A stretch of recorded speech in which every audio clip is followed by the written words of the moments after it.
Thank you, Mr. Mayor. We are recording. Good evening, everyone. We'll now call the Committee of the Whole meeting for Tuesday, February 1st, 2022 to order. Are there any late additions or deletions for the agenda? None, Mr. Mayor. Okay, will somebody please move the February 1st, 2022 Committee of the Whole agenda be adopted? Councillor Hopple, second. Councillor Howe. Call the question. All those in favor? Carried. Someone please move that the December 6th, 2021 Committee of the Whole minutes be adopted as present. Councillor Howe, second. Councillor Hopple. Any errors or omissions? Call the question. All those in favor? Carried.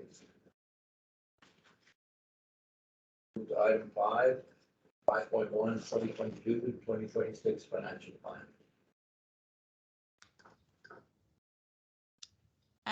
Thank you, Mr. Mayor. I will just bring up my presentation here.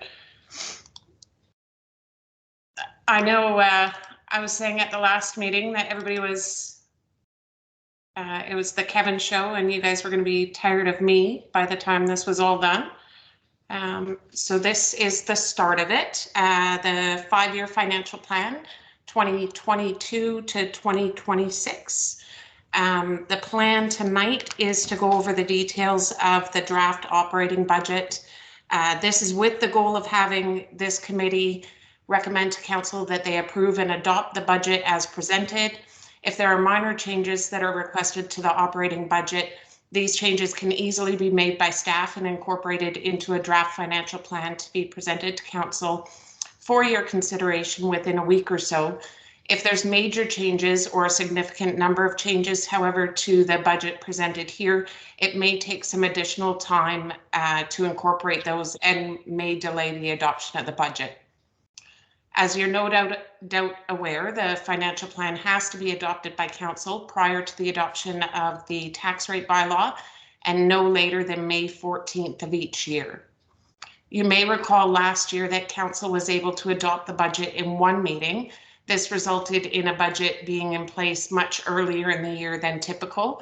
This year, things are back to quote unquote normal, and the budget will take no less than 2 regular meetings of council to be adopted. To shorten the time in which it takes to get a budget in place, now that there's only one scheduled meeting per month, we'll likely be requesting at least one, if not a few special meetings to move the process along.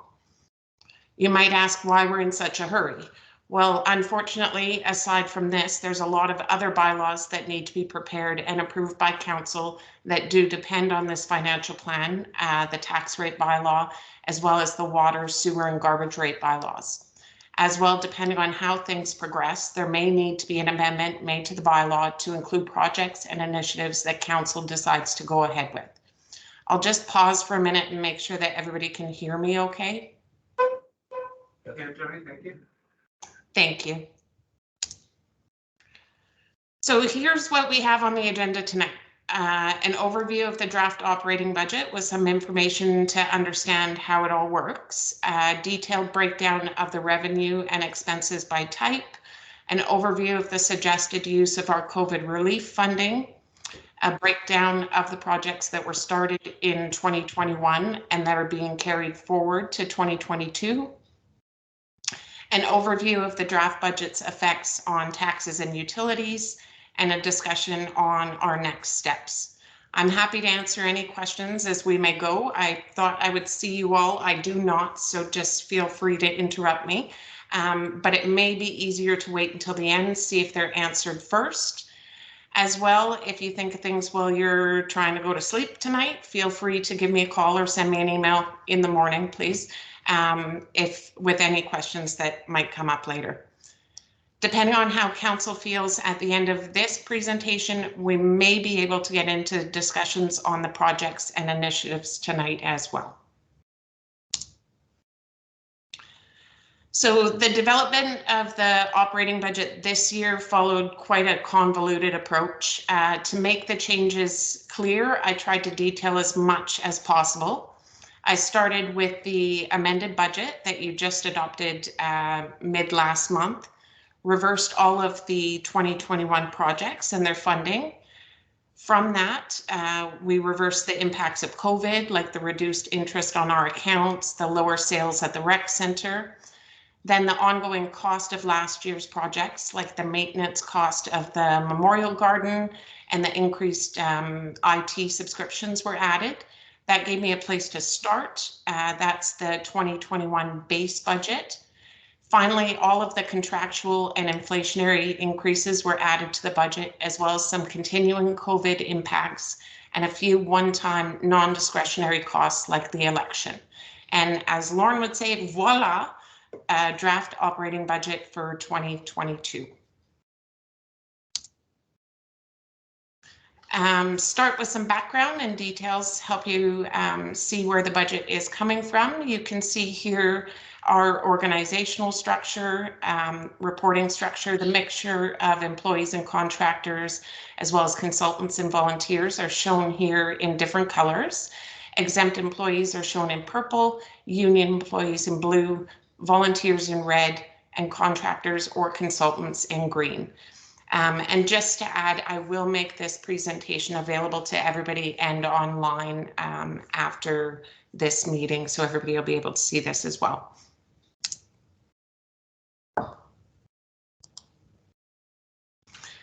As we're required by accounting standards and legislation, the district uses fund accounting. You see here are 3 operating funds, the general, water, and sewer. Those are then further separated into departments and divisions. Many departments are standard across municipalities, such as Public Works and Engineering. Others are segmented simply for our reporting needs. There's no reason that building inspection and bylaw need to be separate. For example, we separate them because they report to different supervisors. So it's important for us to be able to distinguish between the two.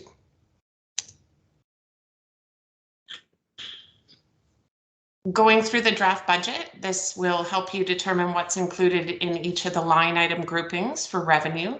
For example, taxation is not just the municipal property tax revenue. It also includes grants in lieu of taxes that we receive from other government parties, the 1% revenue sharing that we receive from utility companies, as well as the parcel taxes that we include in this grouping.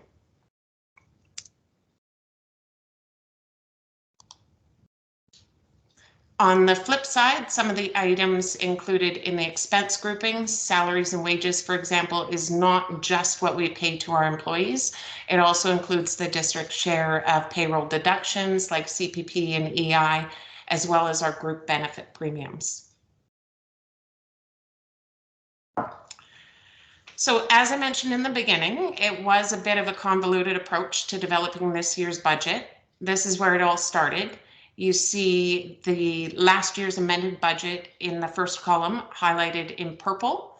The second column is reversing the projects and their funding sources, followed by reversing the budget impacts of COVID.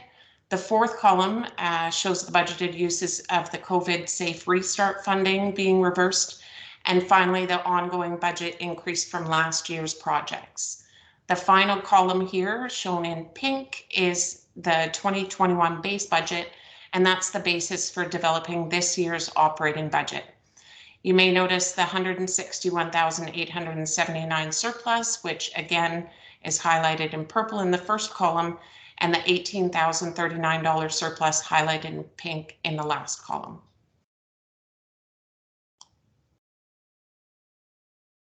If you follow those amounts through here, you see the 162,000 and the 18,000 highlighted to show the flow. I added to this report an additional column at the beginning showing 2021's actual values. The majority of last year's transactions are done. There are a few straggling outstanding transactions that we're still working through for year end. If you take the base budget of the 18,000, again shown in pink, add to it the contractual and inflationary increases, plus the anticipated impacts of COVID on the revenues, some one-time budget amounts, this results in a draft budgeted surplus of $239,895. The last 3 colored columns on the right show the changes from the base budget to this draft operating budget in blue. You can see we're budgeting for an additional $600 and just about $42,000 or 9.1% in revenue, and just under $450,000 or 6.4% in expenses. As well, we have no more debt payments. Our final long-term debenture was paid off last year. So the surplus is increasing by $221,856 over that $18,000 that we were talking about.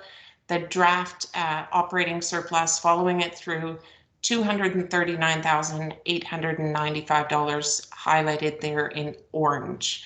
And I will break those down in a little more detail coming up.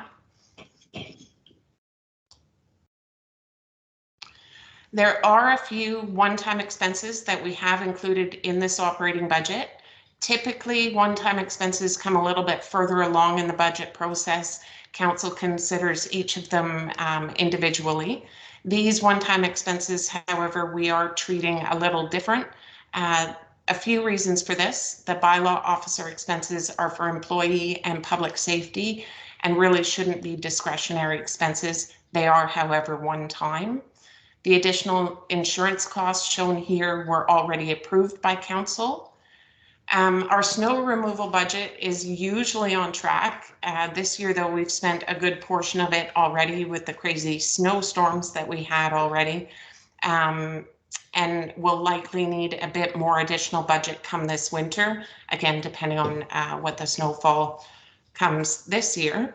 The municipal election is legislated. We don't have a choice of not expending those funds for the event. So adding those up, just under $35,000 in one-time expenses, we are proposing that all of those be funded through the district's stabilization reserve. And this was set up to fund things such as this that are one-offs and would otherwise require ongoing increases and decreases in property taxes, where we try and keep them a little more stable.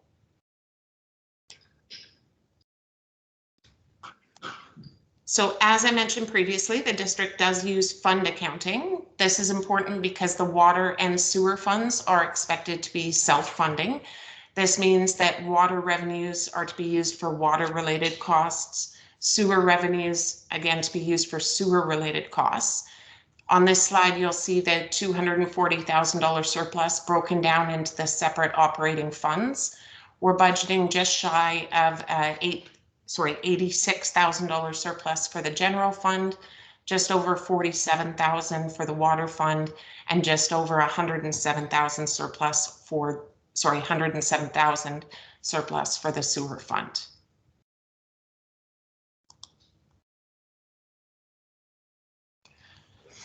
The largest source of revenue that the district has is, of course, from our property taxes. We're budgeting for property tax revenue of about $2.67 million in 2022. This is an increase of just under $76,000 or 2.9% from the actual revenue in 2021. This municipal property tax revenue is budgeted using a 3.5% increase over the revenue collected in 2021. The second largest source of revenue for us is from our utility charges, so water, sewer, and garbage. The draft budget being presented here includes a 3% increase in utility fees over the fees that were charged in 2021. This increase results in a budgeted increase of approximately $45,000 in utility revenue, about $6,800 for garbage, $22,000 for water, and about $16,000 for sewer.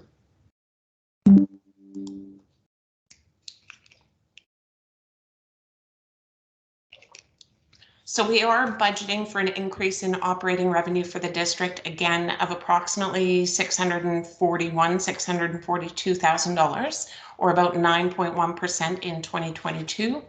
The next few slides I have will go over the details of this increase, starting here with property taxes. Again, this is the most significant type of revenue for the district, and the biggest portion of it is from municipal property taxes. The draft budget does include a 3.5% increase in municipal property taxes over the actual revenue in 2021. You can see the difference shown here comparing the 2022 budget in red with the 2021 actuals in green.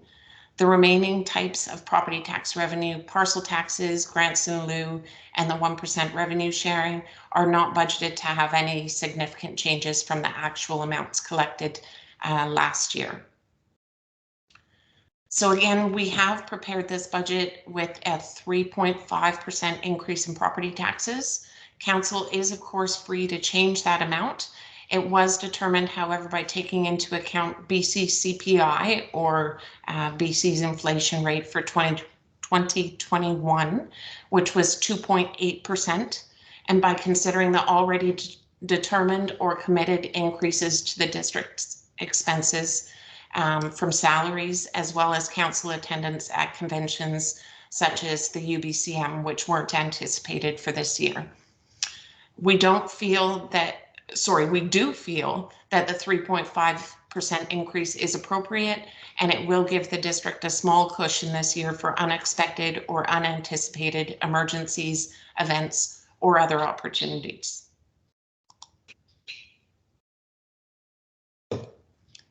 And again, as I mentioned, the budget includes a 3% increase in garbage, water, and sewer rates for 2022.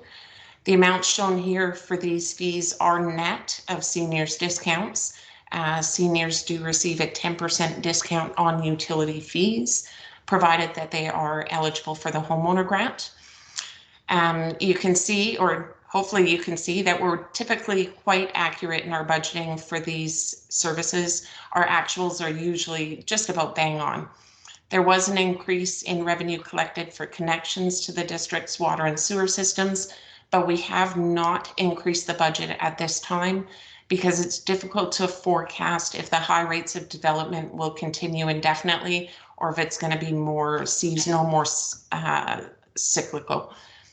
We will be recommending that the utility rate bylaw this year includes a clause to increase the user rates by the rate of inflation each year for the next 5 years, with the opportunity, of course, to bring the bylaws back to council should it be determined that a higher or lower increase is required because of changing conditions. Our sale of services revenue is one of the ones in which we do expect to see the greatest impacts of the pandemic, and that we did see last year. If you compare here the actual revenue collected in green with the budgeted revenue in blue from 2021, you'll see that in many cases we did actually see higher revenue than we anticipated. But as we're continuing now with the 4th or 5th or 10th wave of the pandemic, we didn't increase the budget back to 100% of the base budget, which is shown in orange here for passes and user fees. Instead, we're remaining a bit conservative in setting the budget for this year's revenues while we continue to experience some of the effects, particularly from public health orders.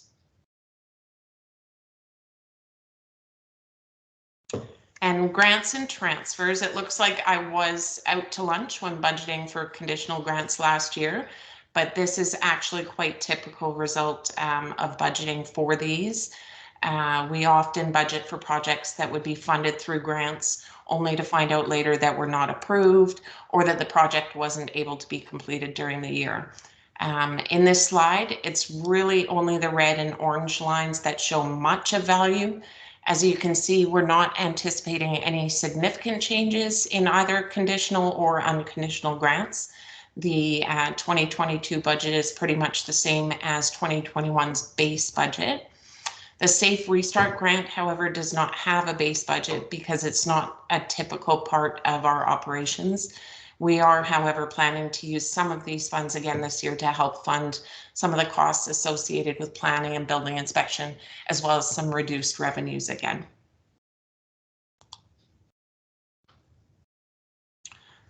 Our finance staff puts a lot of effort to collect as much of our tax and utility revenue each year by the due date, so our residents don't have to be faced with interest or penalties. Unfortunately, for various reasons, there's always some accounts that remain outstanding on which we have to impose penalties. We're not budgeting any change in this revenue when compared with the actual amounts we collected in 2021.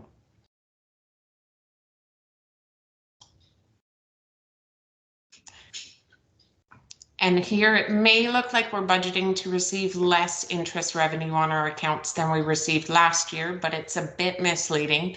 We did receive some one-time revenue last year when, as I said, the long-term debenture for the rec center was paid off. Due to rate changes over the term of the loan, there's often surplus funds that the MFA returns to municipalities when they pay off their debt. And this was the case for us last year. So we're budgeting to receive about the same amount of interest revenue in our bank and investment accounts as we collected last year.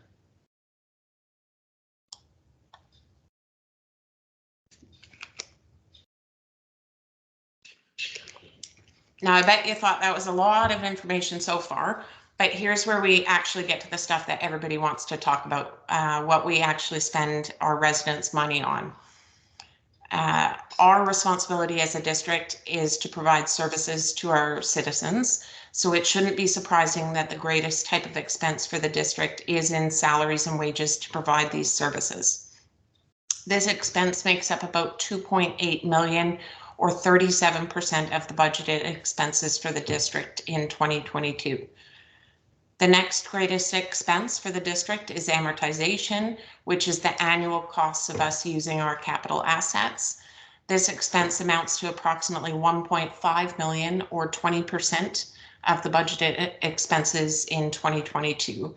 Even though it's not a cash expense, it is still a cost to the district as it decreases the carrying value of our assets each year.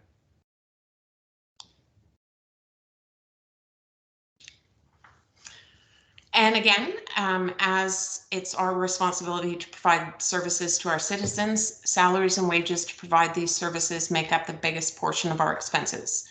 You see here a breakdown of salaries and wages by department. We are again budgeting approximately 2.8 million in salaries and wages in 2022. This is an increase of almost $324,000 or 13% over the budget in 2021. I'm sure some of you are thinking, why so big of an increase? Last year's increase was only about 72,000 or about 3.2%. And the most significant increase here is the result of the 10-month pool opening, which requires an increase of almost 3 FTE or full-time equivalent and amounts to an increase in the wages for the rec center of almost $145,000. In addition, I should say that is budgeted to be covered by the donations from SWIMS. In addition, the planning tech clerk position is now being budgeted for a full year with the new employee at an additional cost of about $42,000 from last year, and increasing the Director of Protective Services and Fire Chief to a full-time position will cost approximately $46,000. Together, these three things increase the budget by almost $233,000. So the actual increase in salaries and wages due to contractual obligations, combined with the impact on the district's payroll costs for EI and CPP and such, is about $90,000 or 3.7%, which is comparable to last year and results from contractual increases in our collective agreements and council-directed increases to exempt staff.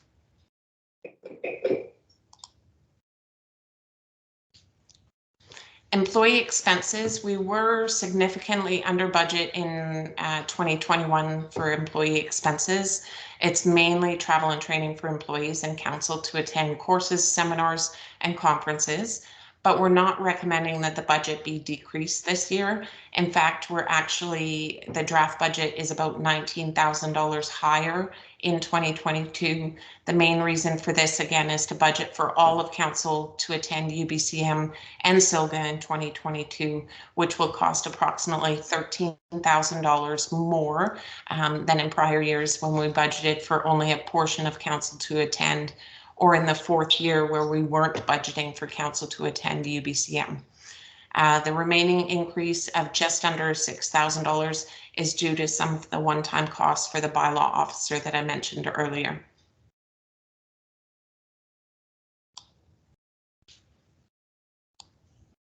It shouldn't surprise anybody that the biggest portion of materials and supplies is for repair and maintenance of our buildings and equipment and infrastructure. There's been no significant changes to the budgets for 2022.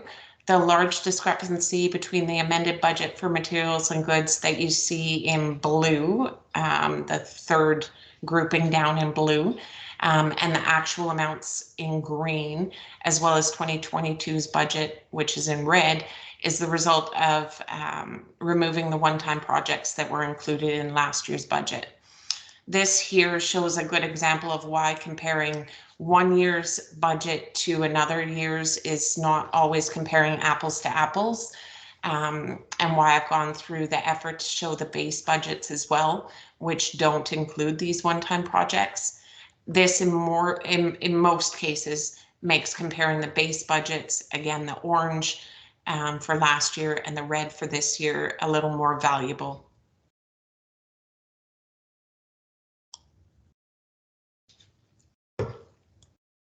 Hydro costs make up the most significant portion of the expenses in equipment and facilities. We are budgeting for an increase of about 3% in hydro costs for 2022, or about $10,000. We are also budgeting for an increase of about $6,800 in propane, which is used in the district office building, the fire hall, the rec center. You might notice that the budget for rentals and leases is higher than in 2021. This is just due to changing the account that we use to code the lease of the photocopiers. It used to be under printing and copying a little further along here, and we're actually anticipating a small decrease in this cost for 2022 with the new lease agreement that provides copiers to the district office, the fire hall, and the rec center.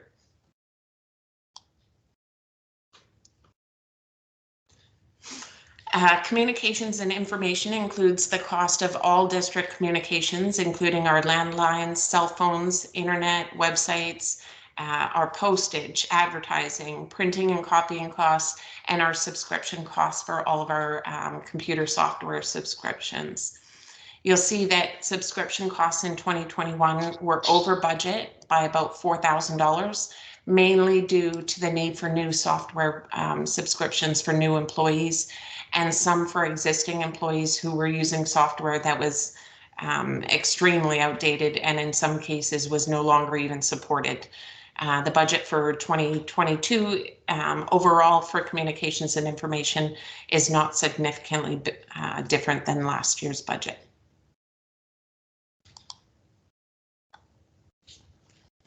And not surprising to anybody, insurance costs are a significant expense for us. We have insurance for all district vehicles, equipment, buildings and facilities, as well as liability insurance through the MIA and personal insurance for council and the volunteer fire department. Insurance premiums continue to increase annually with increases in rates from ICBC and increased premiums on our buildings and facilities as replacement costs continue to rise. Budgets for the rest of the items that make up this expense line are remaining relatively unchanged from 2021.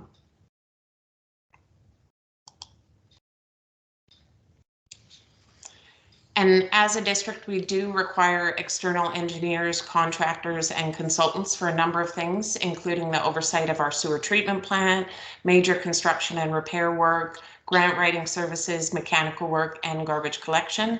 Although it appears we were well under budget in 2021 in this area, that's mainly due to many of the projects either not being completed or not being started during the year. This budget item will likely change when the projects and initiatives for the 5-year financial plan are determined, as a lot of the studies, plans, and reports are contracted to external parties. This is where you will see the additional budget recommended for snow removal, as the district has had to contract some of that work to external parties due to insufficient resources to have it all done by the works crew.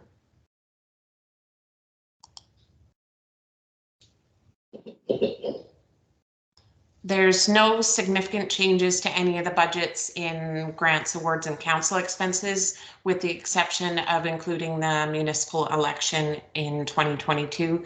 The huge budget, you see the great big blue line there, last year was for the grant that we're administering for the Friendship Center, and it will be partially carried forward to 2022.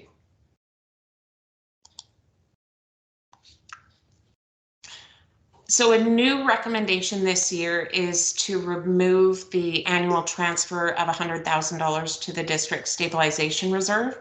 Instead, we're recommending that this amount be included in the financial plan as a contingency item to enable us to effectively and efficiently respond to unanticipated events during the year. There would be a number of restrictions on the use of these funds, including the use must be authorized by 2 members of senior management, typically would be the CAO and the CFO, or in the event that 2 managers are not available, it could be 1 manager and 1 member of council. There would be a maximum limit of $10,000 per item or per use. So it can't be used to spend $10,000 and then another $10,000 on the same thing to try and avoid the maximum limit. The use of this contingency could not result in an increase in future budgets. For example, it couldn't be used to install a new phone line where the district would have a new phone bill to pay every month. A report outlining the use of the contingency would be provided to council on a quarterly basis to inform them of the utilization of the contingency, unless the expense was authorized by council prior to the expenditure. As well, all uses of the contingency would be included in the annual financial plan amendment report that's done near the end of each year. It might seem that the district would be significantly decreasing the amount that we set aside into reserves and surpluses each year by using this, but we actually would not be. We have a reserve and surplus policy, which outlines amounts to be transferred to these funds each year. I'm just sort of in the middle of my year-end calculation for 2021, and we're transferring over $1 million into our reserve and appropriated surplus funds based on this policy, with about $81,000 going to the stabilization reserve.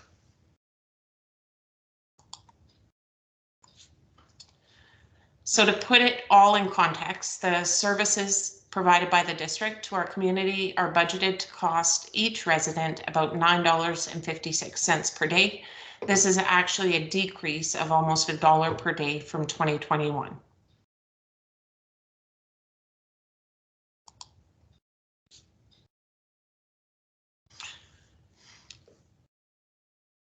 I mentioned previously, we are recommending to use some more of the COVID Safe Restart funds in 2022 to help offset some of the costs and some of the decreased revenue expectations. We started with $880,000, which was received by the district at the end of 2020.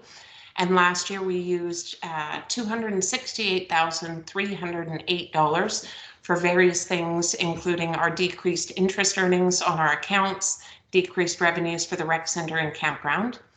This year, we are recommending to budget for the use of another just under $300,000 of these funds to offset the cost of some salaries and wages for the planning tech and clerk and the building inspector, as well as, again, anticipated lower sales for the campground and the rec center, and decreased interest earnings because interest rates are still in the tank. It is the hope that these that these lasting effects of the pandemic will not be as significant as last year, but it is reasonable for us to assume that they will continue throughout this year.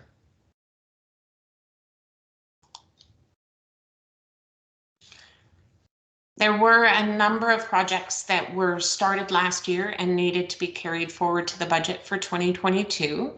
A list of those projects is shown here. The budget last year for all of the projects, all of these projects, sorry, was just under 3.5 million. We spent about 1.1 million. So we're budgeting to carry forward just over $2.4 million for these projects. Although council could direct staff to remove the projects from the budget, it definitely wouldn't be recommended. So I've taken the liberty of including them in this draft operating budget.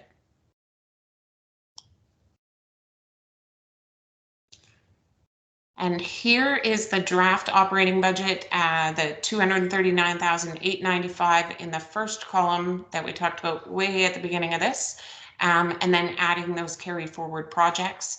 You can see there's no actual impact to the district's budgeted surplus from including these projects because all of the funding for these has already been earmarked, and it's coming from our accumulated surplus funds, including our reserves, as well as from grants.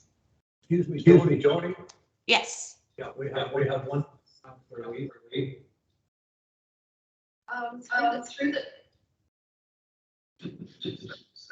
Can you please mute your microphone? We're getting through. Thank you.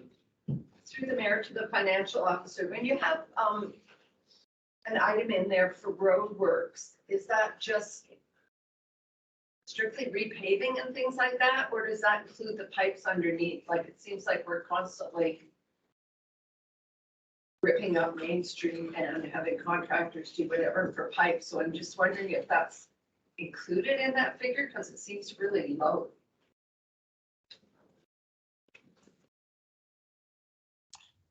Thank you. Through the mayor, it's actually a carry forward just of last year's budget, which was $200,000.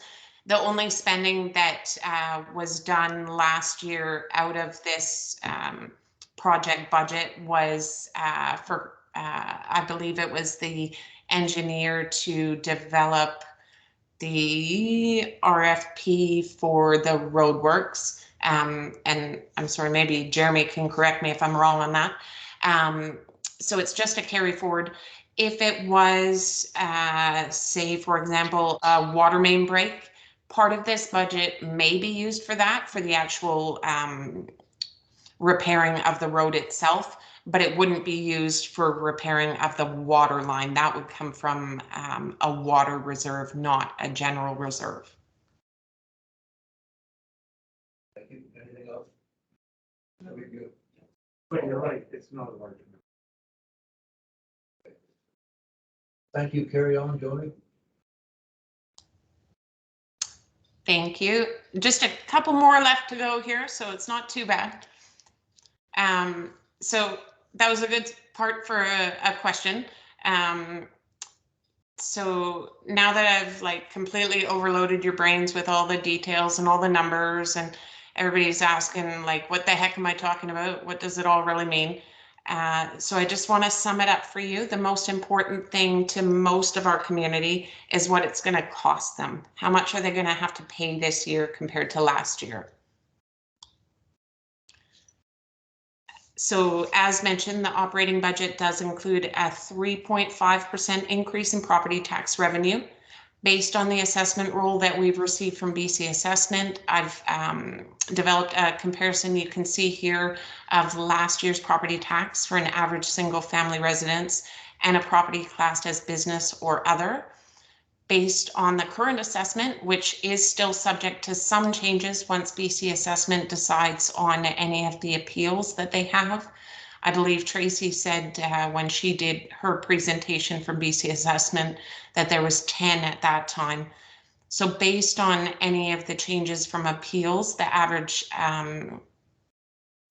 could change, probably not significantly. The average single family residence would see an increase of less than $43 on their property tax, and the average business class property would see an increase of just over $112.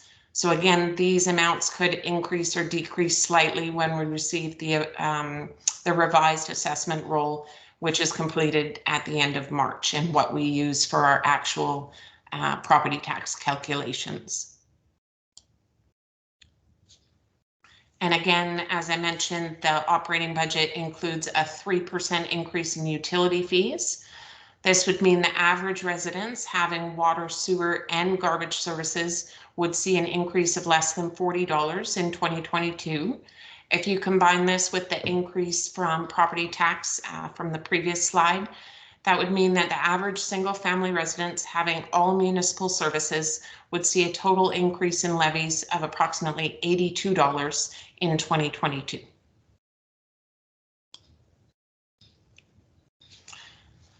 So if you remember, it wasn't that long ago, 40 minutes or so, I mentioned at the beginning of this presentation a number of upcoming items once we have a budget adopted. We'll be adding any of council's projects or initiatives or service level changes to the budget. We need to adopt new utility rate bylaws. We have to calculate and adopt a tax rate bylaw. Our utility billings are usually sent out in late March, and our property tax bylaw again has to be adopted by May 14th. So I'm open to any questions. I will turn it over to the mayor to facilitate any discussions on the draft budget as I've outlined here. Specifically from this discussion, we are looking for council's direction on the property tax and utility revenues and rates. Again, we are recommending a 3.5% increase in property tax revenue and a 3.0% increase in utility rates. This recommendation is outlined in the staff recommendation of your agenda. Following this discussion, it did go fairly quickly for my part, and depending on how council is feeling, we are prepared to present and begin discussions on projects and initiatives, or if everybody's brain is too full at the end of this, we can schedule a future meeting to start those discussions. So with that, I will turn it back to the mayor. Thank you, Ms. LaRue. Nicely done. I think we'll go to Councillor Leach first. She's been quietly sitting there in the background. I need to know. Councillor Leach, you have any comments, questions? All right. Hello, everyone. I do have a couple because I know this mainly focuses on this year's budget, but I know overall we're looking at a 5-year financial plan because that's what we adopt every year. And I did see that the opening for the pool was in the donation column. I'm looking at our agenda package, of course, not necessarily the presentation that you've presented. But going forward, fast forward to the end of the year when I can't remember exactly when the pool opened, but we said we would open it for a year. Is the remainder of the months factored into this budget, and then also the operating expenses once those donations dry up? Is it factored in the 5-year plan in the years going forward?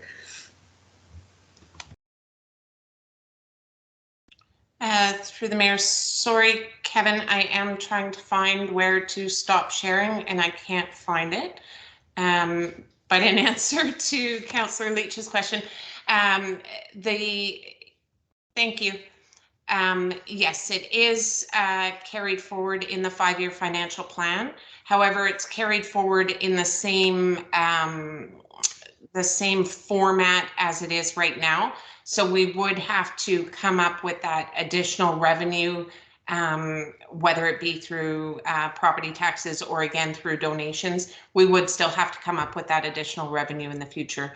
But yes, it does form part of the 5-year financial plan, again on the same basis that we've developed it last year and this year.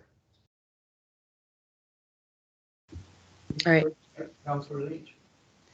I'm good for now. Maybe I'll have another one once we go through the table. So, but thank you. You. Okay, through the mayor, thank you, Joni. As always, I look to the property tax increase from the get-go, and I don't like to go over 2%. I think that while the residential may only be 42 plus the $40. $82 for 1 year to me seems like quite a good increase for sure. I'm good with the 3% with the water, sewer and garbage, and only because we used to have 9% a year. So I'm happy to see that go down, but I still would like to see the 3.5% proposed down to 2. Again, $82 for residential might not seem like a lot, but compounded year after year after year, it does get to be a lot. So that's one of the things. But one of the questions I have, Joni, is for seniors, if say 2 seniors are living in the house and 1 senior is over the age of 65 and 1 senior is under the age of 65, but the house taxes are in both names, do they get the discount? Yes. Yes. Yes, okay, good. Yes, they do. Okay, and my other question, if that's okay, can I ask? Sure, go ahead. The contingency, we're gonna remove the annual transfer of 100,000 from the stabilization to the contingency, correct? That's what we're recommending, yes. And is that a one-time thing, or will that be an every year amount? And maybe not exactly 100,000 a year, but is that the kind of goal that we're setting for the next 5 years? Through the mayor, that would be what staff are recommending carrying forward, is having that contingency instead of transferring to the stabilization reserve. However, it more than likely each year wouldn't be the $100,000, in which case we would still have additional surplus that we then transfer into our reserve funds anyways. Including the stabilization. It's all dependent on how much you're gonna spend on that Sure. contingency. It could be none, Sure. you know. Sure. It could be all. I'm just wondering if that's our goal going Sure. forward, just kind of like that amount. Yeah. Okay. I'm good You for good? now. Councilor Reid? Through the mayor, thank you, Jody. You always do a great presentation here. I'm curious, especially with the fire department, I think we need to be proactive there, seeing as we've got these new developments coming up. With the list of projects, is that all, included in this budget? Like the fire, okay, the water tender, fire apparatus? Through the mayor, we haven't started on the projects for next year. The only things that are included so far this year is those carry forward projects that I talked about. Okay. And is there, if I could, a second question, is there a certain figure, and I'm sure it varies depending on the reserve fund, is there a certain figure that we should have in our reserves, or a percentage, like the water sewer reserve? What's a good figure to have in there? And I know that's probably a difficult question. Not at all. Through the mayor, we do have a reserve and surplus policy. I apologize, I can't give you the exact dollars, but the levels, we have outlined a minimum level and an optimum level in each of our reserve funds, including the stabilization reserve. And that's based on, for example, just the general capital reserve fund is based on our revenues each year. It's a percentage of our revenues each year. So there is a black and white dollar amount that we're aiming to achieve, the optimum amount in those reserves. And if I'm not mistaken, we're above the optimum amount in all of our reserves. I'm sorry, there may be one, the cemetery, that we're just below, but the majority of those reserves were actually above the optimum level.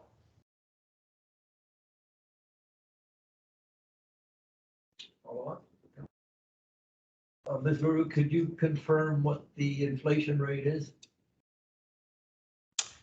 Through the mayor, to the end of December, the inflation rate was 2.8%. I think that's something we have to keep in mind is when we're looking at the tax rate increase, guys. Any other questions, Counselor? Oh, sorry, Counselor Lee, go ahead. Sorry, through the mayor, I do now that I've thought about this. Okay, so if we're above the optimum level in a fair portion of our reserves, do we still have to put into those reserves each year, or can that? I know you can't take out of the reserves unless it's for a specific project on like the water reserve. So can we just not put into those reserves as on a certain year and use those funds elsewhere, or do you have to put a percentage in there? Through the mayor, no, we don't have to put anything into them each year, but we do actually have saying just reserves is a bit misleading. We do have optimum levels as well in our surpluses, which are like just the general operating surpluses, which can be used for like anything basically. Again, we do have a water operating surplus, a sewer operating surplus, and a general operating surplus. So we do have that already where the funds are just, they're accumulated year over year over year, and they stay available to use for just about anything. Okay, if I could go back to, and I don't know, maybe it would be better if I asked a public works person, I'm not really sure. So going back to roadworks, like if we're going to pave a road, seeing as we're such an older community, to me, it would make sense that if you're going to dig up the road to redo it or whatever, to replace pipes along the way. So would that come out of the reserves or the surplus, and would it be 2 or 3 different places, like a sewer line, a water line, a roadworks line? Good question through the mayor. It depends on the circumstances. So just for an example, we, for a number of years, had the Russell Street project in the budget. We were hoping to get grant funding for it. That project, and don't quote me on the amounts, I'm sorry, but I believe the total was $1.2 million. Part of it would have been funded from our general reserves, part of it from our water reserves, and part of it from our sewer reserves. The water pipes themselves and the work that would go into replacing them and the actual replacement of them would come from a water reserve. The same for the sewer. The road work itself, so like, and I'm sorry, I'm not a public works person, but putting the pavement down would come out of the roads reserve.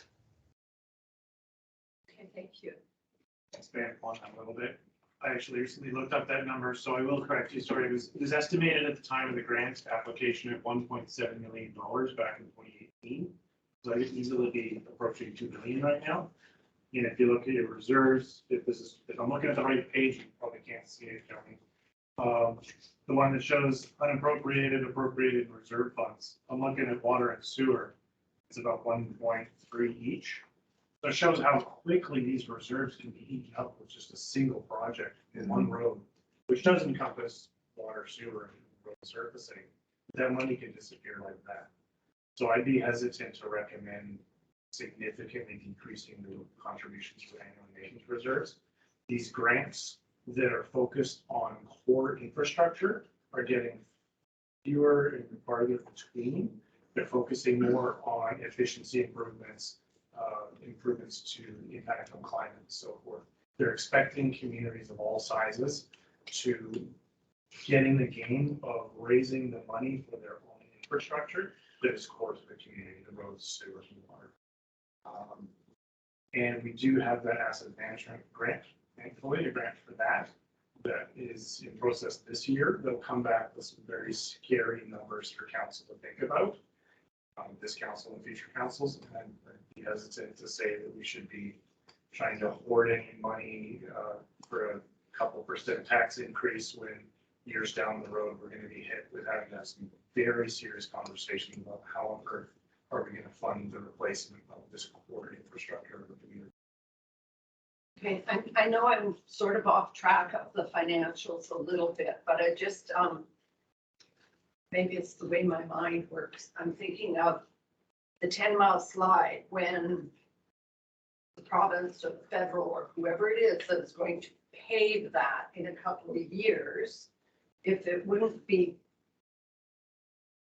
feasible and make any sense for us to kind of look at that as a date to do some major stuff because they're already here. Like, to me, I see these ads, you know, now we're doing furnace cleaning. If we can get 10 people, then it's going to cost you a little less. So I'm just kind of, rather than bringing in a paving crew to do one road or one lane or, right? I'm just kind of, my mind is working that way as to how we could do that. Like, would you be better to do a low interest loan or would you be better to, yeah, it just, the way my mind is working. It's a right now. valid point. The economies of scale is big in this thing, so your point is really valid. Right, and I'm thinking maybe we get a break somewhere if we were doing, like, we had that list of 12 roads, right, or 12 major whatevers. So to actually get a figure on that, and you might get a better, I know it's not going to be, oh, we'll do one for free, trust me, I'm not that gullible, but I'm just thinking maybe there would be some leverage there. Yeah, I absolutely agree, and I think that will be looked at when we get a new director of public works. I know it has been brought up by other members of council about when we have something such as the road master plan, and it's just sort of works its way into the budget, and years go by, and then a surprise happens, and oh, we want to spend $200,000 on this road because it's planned, you haven't looked at for years. I think we're approaching a time where council and staff need to look at some of these long-term plans and go, okay, what's the right way forward, looking at economies of scale and the way that the community has changed and how things have worn out differently from when that plan was first developed. So a few angles we can take at these things. Thank you. Thank you, Council. Councilor Hopple? Okay, through the mayor. Yes, I understand about the putting the money away and for future planning and the roads and our infrastructure. And I get that. I do struggle with, I do struggle with the 3.5% and the money that we're putting away now from the taxpayers that may not see that until, 5-10 years away. We haven't really replaced any roads, any pipes, and, we have been putting away. So I hate to see increased taxes where taxpayers of today don't see their money at work. They don't feel that validation for these increases, right? To put them away in a contingency fund. I mean, I am all about saving, but I'm also about using it within that time. And I think that Russell Street, we really need to have a conversation about Russell Street and make a plan for whenever that should happen, whether it be, when they do the 10-mile slide, but we've got to make a plan for that. And again, I'm probably going to keep fighting you on the 3.5%. I'd like to see it around 2. I have one more question, but it's off that. It's Joni, the downtown park revitalization. Just a question on that. We request 114,000. Our funding, our grant, we're asking for 85.5 and then reserve 28.5. This is on page 3443. And it says, if the district is successful in receiving the grant funding, we will be responsible for the 25% of the budgeted costs.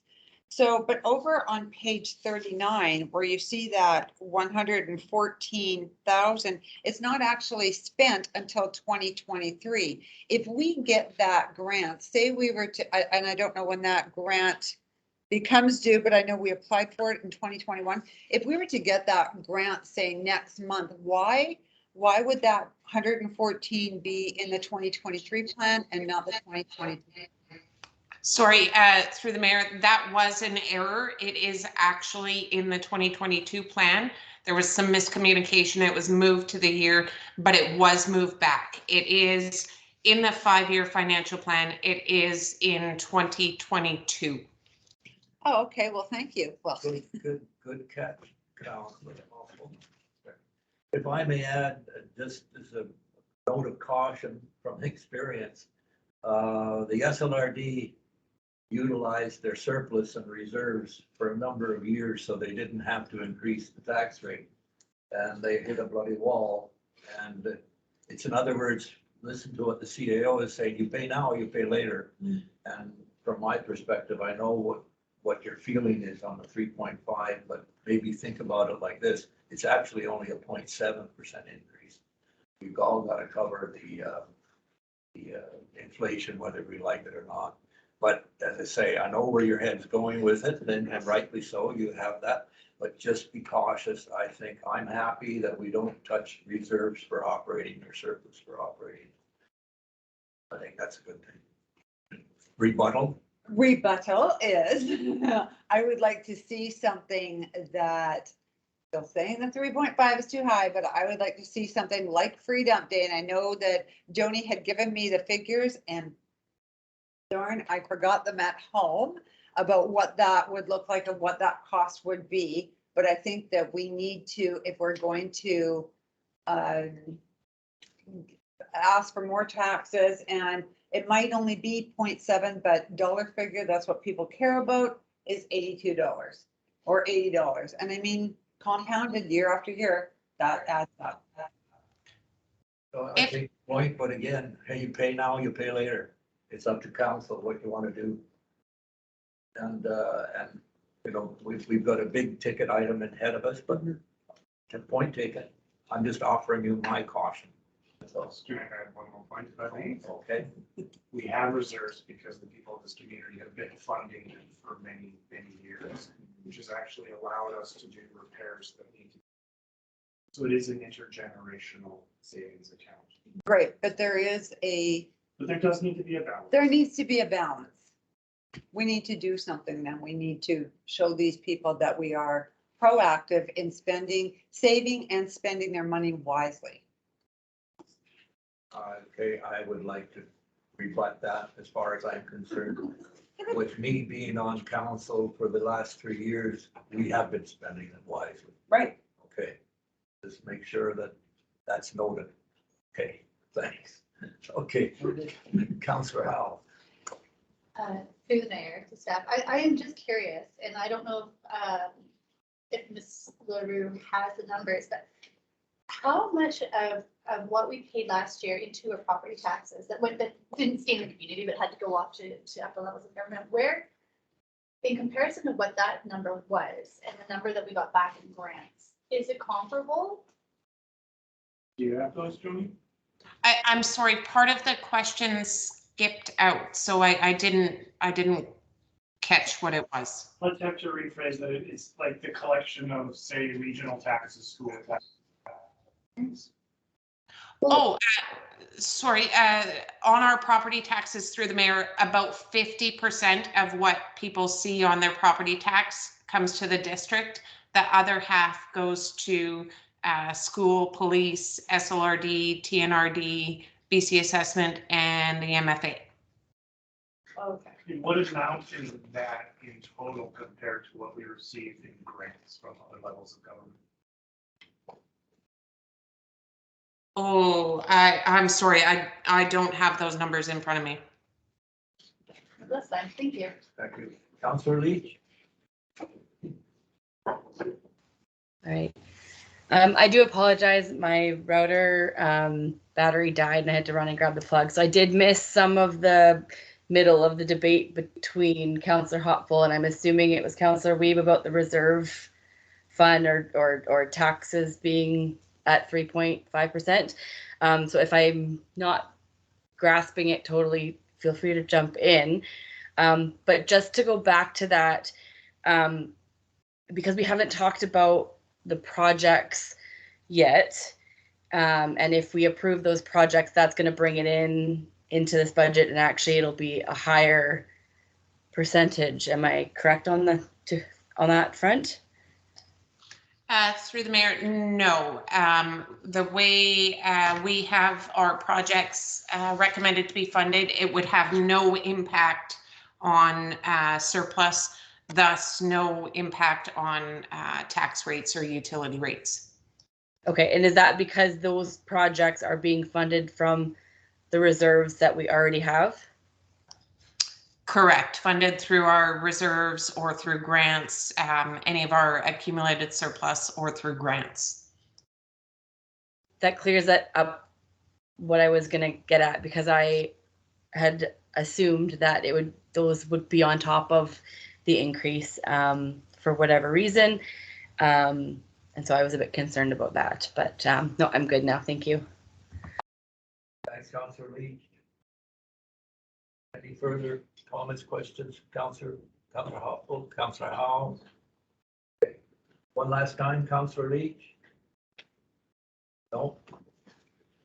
Thank you, Ms. LaRue. That was very well done.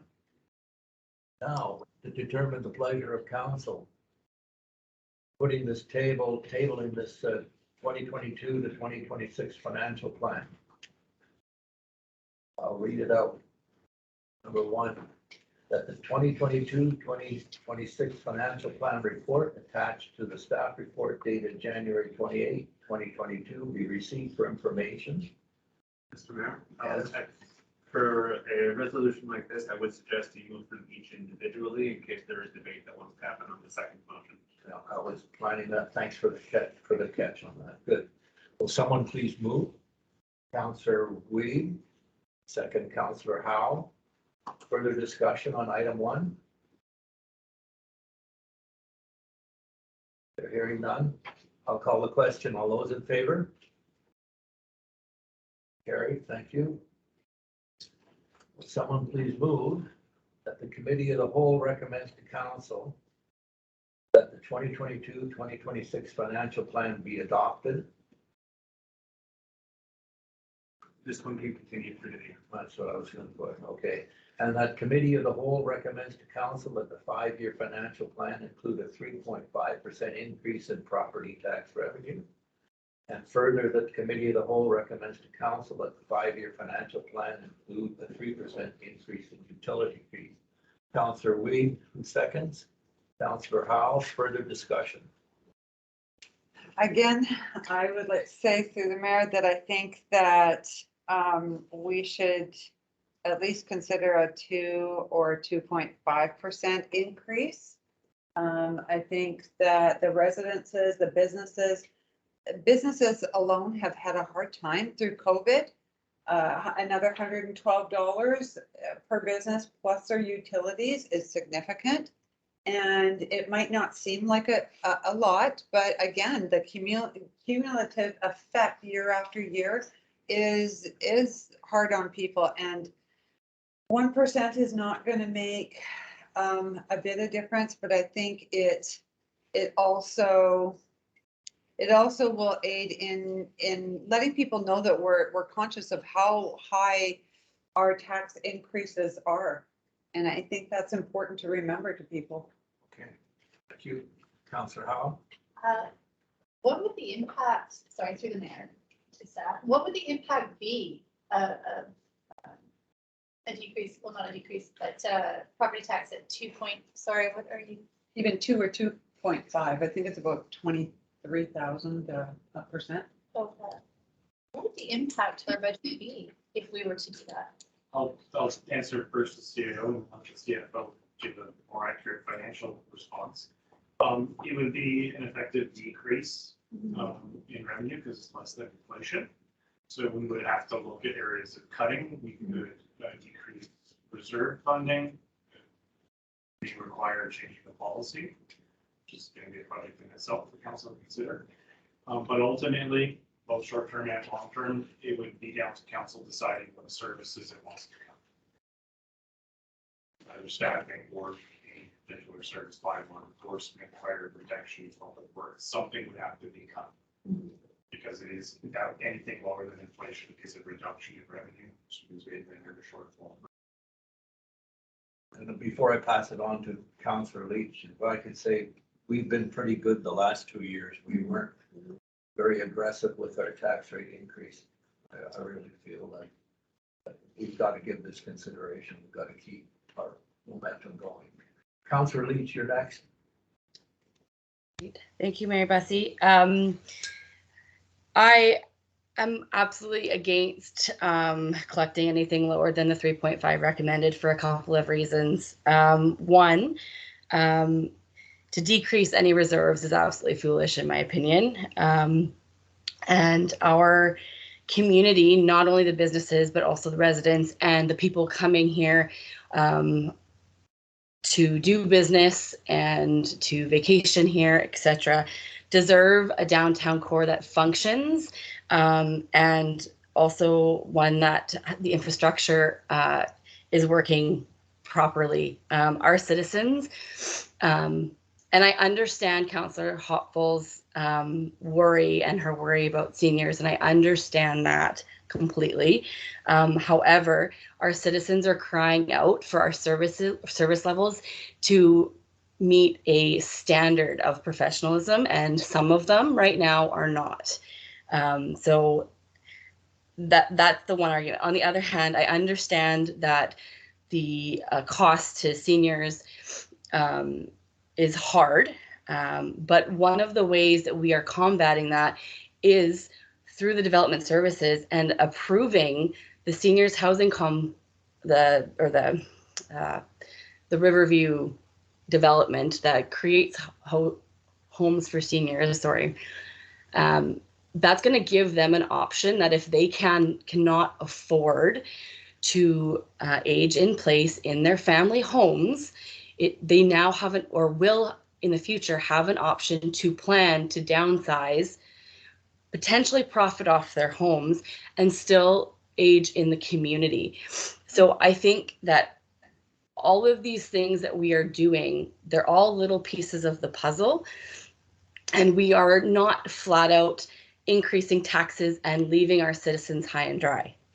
We are trying to balance, and I think that we are doing a good job thus far, but we still have a level to go. And I don't believe, I know that everything across the board is increasing, but I also see the community stepping up, like learning, instead of relying on, all the produce at the grocery store, this community, if you look around at all the little silos, a lot of them are teaching themselves life skills that has been lost over the years. And so people are pivoting, and that's I know it's a trigger word or a coined term in municipal government, but they've learned to pivot over the last couple of years and are continuing to do so. And I think we will continue to do so. And it's just changing the way we do things. So therefore, I think that what staff have recommended is smart. I think it aligns with the direction that we're going.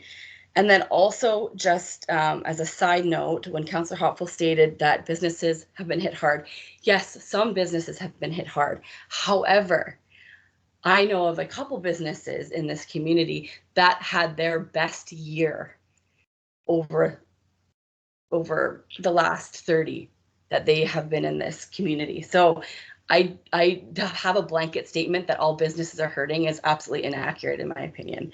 And then I'll leave it at that. Thank you. Thank you, Councillor. Councillor Wee, you're next. Yes, through the mayor. I understand where Councillor Hopfull is coming from. I don't agree with that they need to see something. I shouldn't say it that way. I'm in agreement with the 3.5% increase. I think we need to raise the taxes that, like I see the 0.7, because if you're not at least going to raise it to the inflation, you're not even going to break even. So I'm in agreement with the 3.5 so that we can move forward and that the taxpayers can see what they're getting for their dollars. I don't think there's anybody that owns a home or rents a home or whatever that doesn't foresee a tax increase each year. And I think we've done really well in the last few years in keeping that cap on. And as far as paying for things that you don't see, it's no different than the school tax. I'm a senior citizen. And I'm still paying school tax, and I don't feel that the school is as good as when I went to school. So there you go. Where does that money go? And we will be paying school taxes till the day we die, even though we don't have children in the school. So I don't think that that is a fair representation of the taxes. I'd really like to see, I think our staff has done a phenomenal job in the last couple of years in moving projects forward. And I am looking forward to seeing this community grow and thrive, and where we don't have to say, oh, your taxes are going up 10% this year because nobody lives here. So I'm in favor of the 3.5 at this point. Thank you. Councillor Howell. Give the floor. At the floor, okay, well, I have a bit of a rebuttal. I don't know, I don't know. I think that, I'd be okay with the, through the merit, Jeremy, you said, or Mr. Danner, you said 2.8 would be an amount that would suffice where we didn't have to cut back. Because that would be the cost of living. It would be matching the current December to December inflation, which again, we don't know what it will become August. And this is an inflation rate, Joni, jump in if I'm getting this wrong, but this is an inflation rate that excludes major urban centers where we may actually be having to compete. So if you take into account Victoria, Calgary, Toronto, Vancouver, places like that, the inflation rate is much higher than what we're using to calculate this budget. There may be contractors who are trying to get out here who are looking at the greater Vancouver rates and going, yeah, we're increasing 10% this year because that's the market. And that's what we as a district are actually having to compete with, trying to get contractors in here. And those other communities, I'll already see it in the news, it's not uncommon to see communities doing 10% increases this year. Some of it is the climate impact, some of it is just the economy. It is an employees market right now, so every employer is having to pay more and be more competitive to get them. So that 2.8% is a very conservative or optimistic view of what the inflation rate is going to be.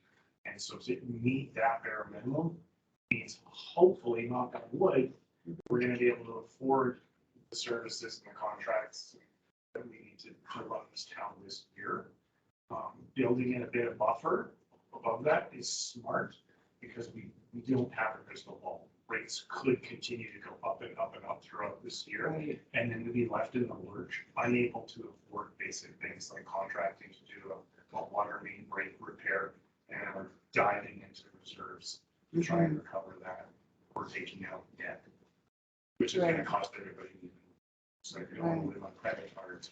And I get that. I don't want to see, obviously, I mean, our town was moving in a direction, and it's like Councillor Leach said that it was a smart move to move ahead. And I think that that's what we are doing. That's all of our goal. It's not like, we want to say, hey, we don't want to move ahead or do any of those things. But we just have to remain that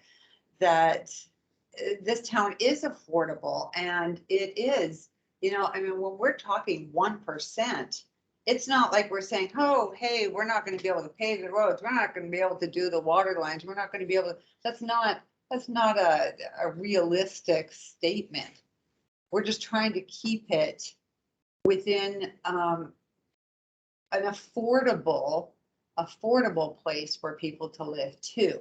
And I if we're gonna be putting money into stabilization funds and we're gonna put in $100,000 to contingency funds, again, I get saving for the future, but there is a balance where let's do something. Let's do a road then. Let's do a free garbage day. Let's clean up our town. There are a lot of things that people look around and say, hey, my taxes are going up and nothing is changing. So I think we have to have a balance of, if we're going to do this, then we have to show, put our money where our mouth is, and do the things then. That's why we need intensive communication to let the community know out there exactly what we're doing, because we're doing a lot of darn good things. Before I go to you, I'll check Councillor Howe. I'm still for the, 3.5 property tax, correct? Yes. I'm still for the 3.5 increase and the 3.0 increase to the utilities. Anything else? No. Councillor, we, Through the mayor, you're having trouble remembering our names this evening. you keep coming with different clothes on and your hair does different. Oh, well, we could fix that one, but we won't go there tonight. Everybody wear the same thing next meeting. I find it difficult to think that we're arguing or debating, let's say debating over 1%. And it keeps coming up about the free dump day, and I would really like to say this directly to Councillor Hopple. Yes, the district could make a free dump day, but you have to be aware that the dump is run by the SLRD and it's contracted to a contractor. It is not the district dump. I get that. So there, you can't just pick a day. And if we want to get into a dump conversation, I think you would be better off getting on the bandwagon of the SLRD should fix the road going to the dump, because you could have free dump day just driving up there. There is garbage everywhere on the sides of the road. So I just wanted to make that point. And as far as the people in town seeing things, I think too that we do need a communications person. I've had 3 conversations just this week. One in my home, that someone came to the door, and 2 on the telephone about things that they have heard that are not viable. The gossip in this town that starts at one end and gets to the other, and what they think council is doing or not doing, or what the people in the district office are doing or not doing, is outrageous. And I really think, yes, let's put our money where our mouth is, and 1% is not going to make a difference one way or the other if it's 2.5 or 3.5. So I think 3.5 is great. Thank you. Thanks, Councillor. I would like to agree with Councillor Hoffel, which is another step that we should look at, is that we should have things like the free dump day, but then we put the onus on the SLRD. They give us the day and they pay for that. It's a positive revenue generator for them. So I mean, don't lose that impetus. I think that's important, and we'll go to them. So, sorry, Councillor Leach, go ahead. Yeah, I just want to end, and I'm not going to debate anymore on this. But when Councillor Hoffel says that we need to put our money where our mouth is and actually do something, how about this council actually approves a roadworks project that staff have already spent thousands of dollars towards the engineer, paying him to put the report together for us, because that's doing something. Instead of fighting for a free dump day that we have no control over. You know, like, we have the power and the option to do something, but the council needs to agree on what we're going to do, instead of trying to fight another government on it. That's it. Good point. Anything further? One last round. Councillor Weed, Councillor Howell, Councillor Hoffel, Councillor Leach. You fight hard for that road pavement there. Get after council to make sure they put, not council, get after staff to make sure they put into the budget, but good point. Okay, I'm gonna call the question, guys. Good discussion. All those in favor? And those opposed? Thank you, for council. Okay. I need someone to move that the February 1st, 2021. Sorry, through the mayor, sorry. Oh. If I could, I did mention during that last presentation that if council was up to it, it's a lot earlier than I expected it to be for this. We are prepared to start talking about projects tonight if council would like to do that.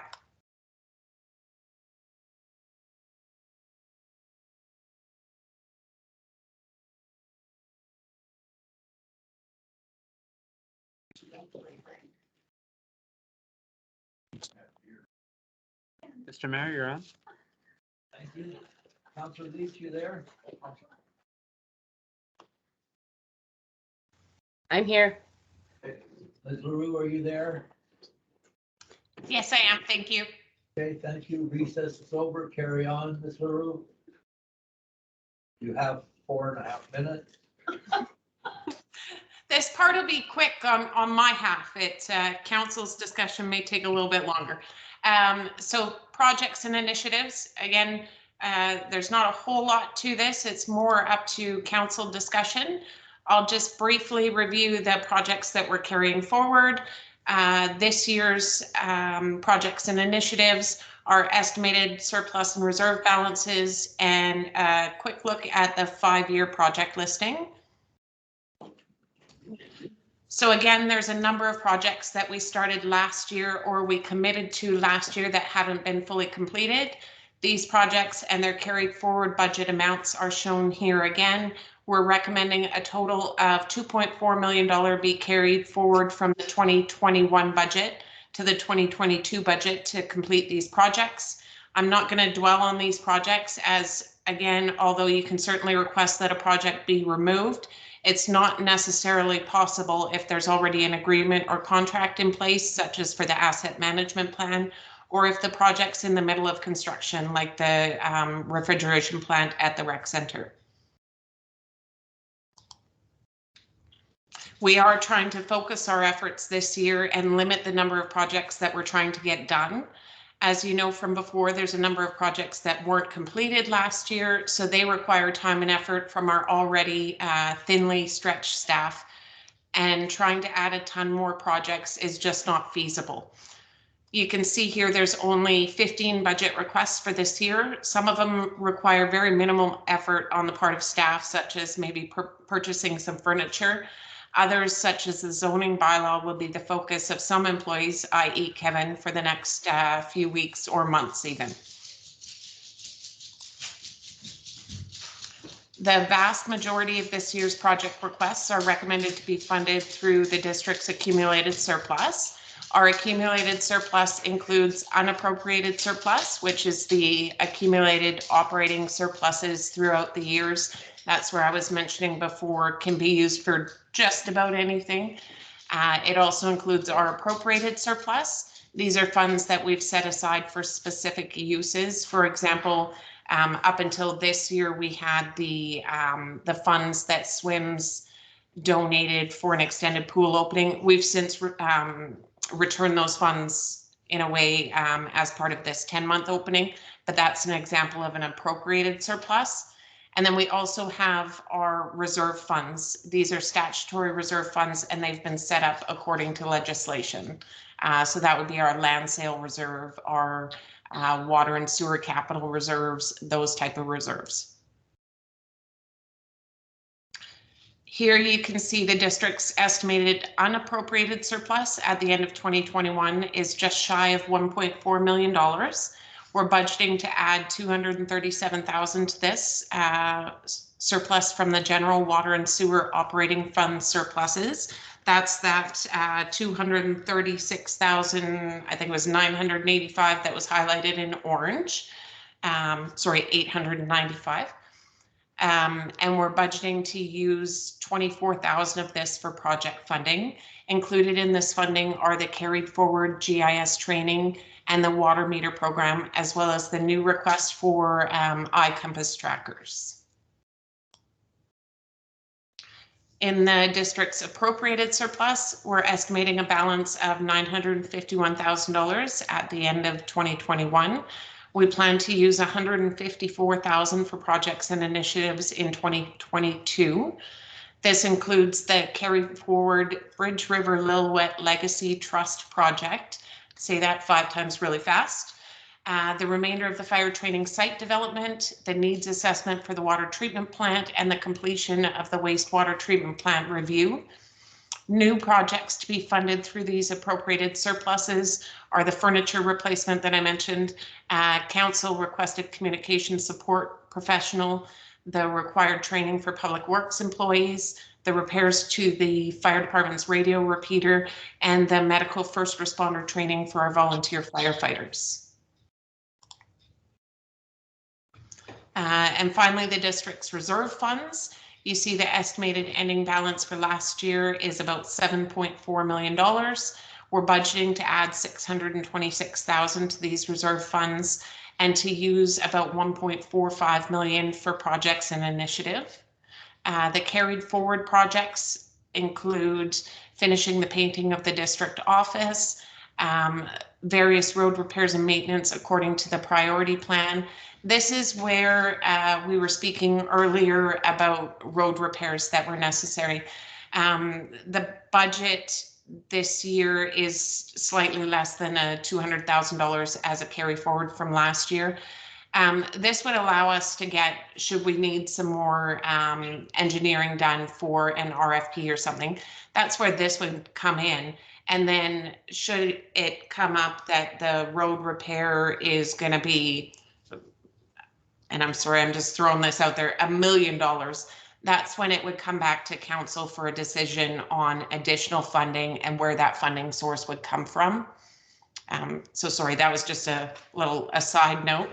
The vehicle and equipment reserve we're budgeting to use for the new GIS service provider. The gas tax reserve for the SDS bylaw and part of the asset management plan that's not funded through a grant. The recreation reserve for the arena change room heaters, the water capital reserve to complete the industrial park wells assessments, and the sewer capital reserve, the continued replacement of components at the sewer treatment plant. So those are all the carry forwards that are included in there. The new projects included here are the SCBA air bottles, and that's a lot easier than saying the whole thing.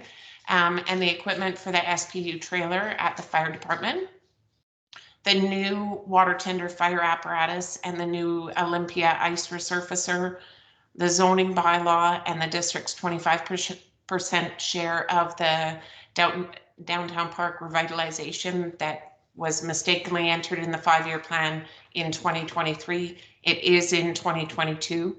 As well as a new security system for the rec center and the pool sand filter and piping, as well as the pool painting.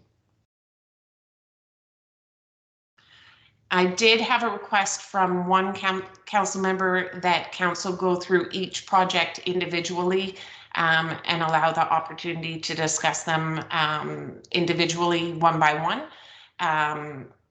And then provide direction to staff of whether to include them in the budget or not. So that's what most of the rest of this meeting will be for. Again, here are the project requests for this year. I'll, unless there's any questions for me, I'll turn it over to the mayor to facilitate, I see a hand already, facilitate discussion on including or deferring these projects. And of course, most of staff is here tonight to answer any questions you have. And all of us will do our best on any of the public works projects. Okay, thank you, Ms. LaRue. Okay, council, first one, office furniture, mayor and planning tech. We include or we defer? Yes, What does it include?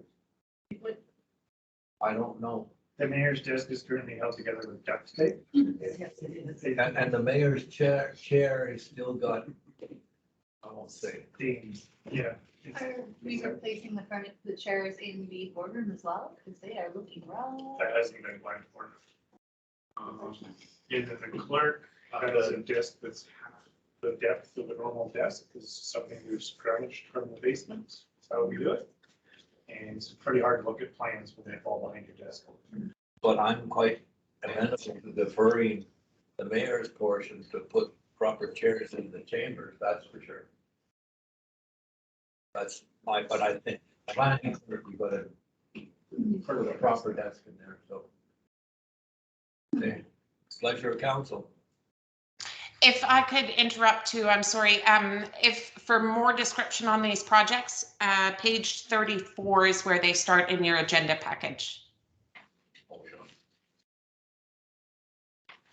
34. The hell? Mine's gone. That was- oh, yeah, there it is.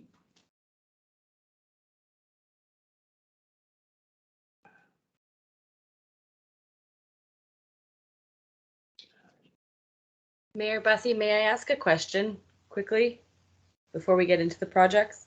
Oh, yeah, sir. Go ahead, Councillor Leach. Thank you. This is just to Joni. I'm just curious. So on page 26, the last three items, the pool sand filter, pool painting, and Olympia ice resurfacer, all coming out of reserve. Are they all coming out of the recreation reserve?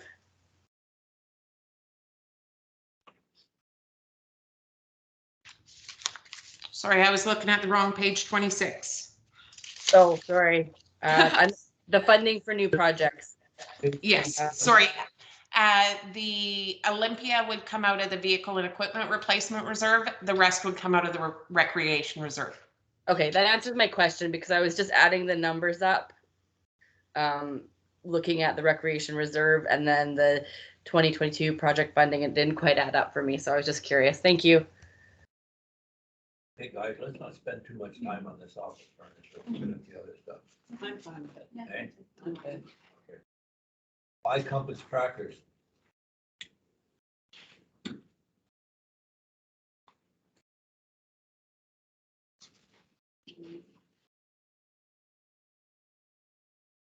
Support, what? Okay? Communication support. Definitely. Yep.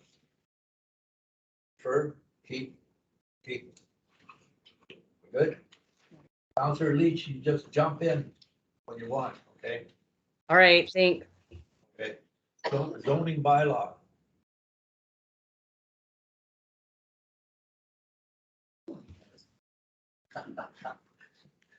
Okay? Keep. Well, what we'll do, if I don't hear anything, or if anybody wants to defer, jump in.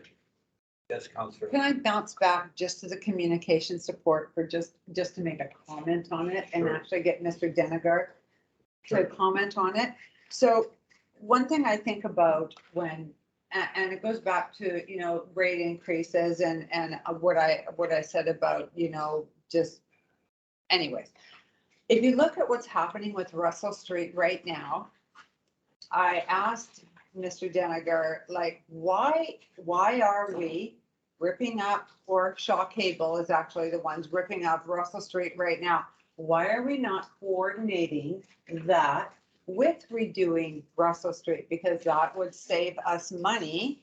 And if we could coordinate that, it seems like an obvious question, right? I mean, if it's already ripped up, why rip it up and then pave it over? And then wait until we've got some money and then rip it up again and pave it over. I mean, it's a ridiculous perception. And he gave me an excellent answer, which totally explained it. I understood, and that's it. So I would just like to ask that Mr. Deniger give that answer again, so that people can understand why we do what we do. Right here and now, or on? No, I think that'd be great right here now. I'll read it off there, I'll just wing it here. So it's a really good question. I've had that same perception myself prior to getting the local government. The worst thing is when you see a beautiful new road paved, and a month later, they rip up a strip and put patch down it. And then the winter comes and it gets ripped up by the snow plow, and you're like, what is wrong with the city? Why didn't they plan this better? So with this example, Russell's a great example of it. Council did approve water sewer upgrades to it, which would have resulted in a resurfacing of it, would have been beautiful, contingent upon grant funding, which we didn't get, unfortunately. Which we talked about. But in terms of what state it would be in, is even if council had approved, or if we had gotten the grant funding, we could have gone ahead and repaved it. Thought, well, Shaw's planning on doing this fiber optic installation. We know that's coming. Talking about it for years. But we've got two different organizations trying to do work in the same area. And Shaw Cable got delayed again and again and again. They're behind schedule dramatically for more than a year because of political, logistical, and other issues. That's why they're trying to do it now in the winter. So even if we had it all lined up with the contractor, those would have gone out of sync because of the delays that are outside of our control. And so we would have had that beautifully paved Russell Street with a line down it as they ripped it up to be the fiber optics. And it's not just Shaw, it could be any subdivision or development going in. It could be ripping up a single family home, putting in a duplex and needing to upgrade a line. It's gonna rip up the road. So at some point, every road will get messy like that. So the district does and should continue to try to synchronize upgrades on infrastructure that we have control over. So if we know we're gonna need to do a water line upgrade, we should delay the repaving until we do the water line. Or plan ahead, put in a conduit if we know the fiber's coming, we can put a conduit in at the time, so they don't have to rip off as much. But there will inevitably be something that comes out of sync. And it is hard for the public to perceive that and think we haven't completely lost our minds. And that is where communication comes in, is to explain those things as they're happening, or better yet, before they're happening. And also, since we're on the topic of communications, it's not supposed to be one directional. The point of the communications expert that more and more communities are having is realizing the value that if you provide the basic information to the public, they can then make informed feedback to the district about, does that match with their expectations? So council's actually getting better ongoing information from the residents as to, yeah, that's a great idea, we support it. Or whoa, put the brakes on, we need to have an open house and talk about this. But if we don't have that outgoing communication to begin with, you might not hear that. You might not hear that as council. Thank you. Thank you, sir. Thanks. Counselor Buckle. Okay, Downton Park revitalization. Keep Public Works training. Good. Radio repeater repairs. Good. Medical first responder training. Good. SCBA air bottles. I think that's a no-brainer. They have to replace them anyway. Water tender fire apparatus. Go ahead. Through the mayor, I'm all in favor of it. I'm just wondering if, due to the supply and demand of vehicles, et cetera, if this is realistic to put it all into 2022. I'm assuming if you're ordering something, you will put a deposit on it, and it could take 2 years to get such, maybe longer. So I'm just wondering if that figure should be possibly separated into a couple of years, because I doubt they're going to get approval for it, and it's going to be here in a month. If I could, through the mayor, that would most likely be the intention. What we're doing is putting the budget in right now. We know we have to buy this apparatus. The 500,000 is the estimate of the cost. More than likely, it's going to be a carry forward into next year, if not even the year after that. Thank you, Jim. Okay.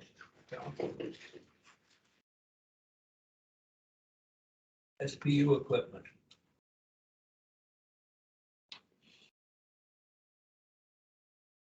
Good. Security system.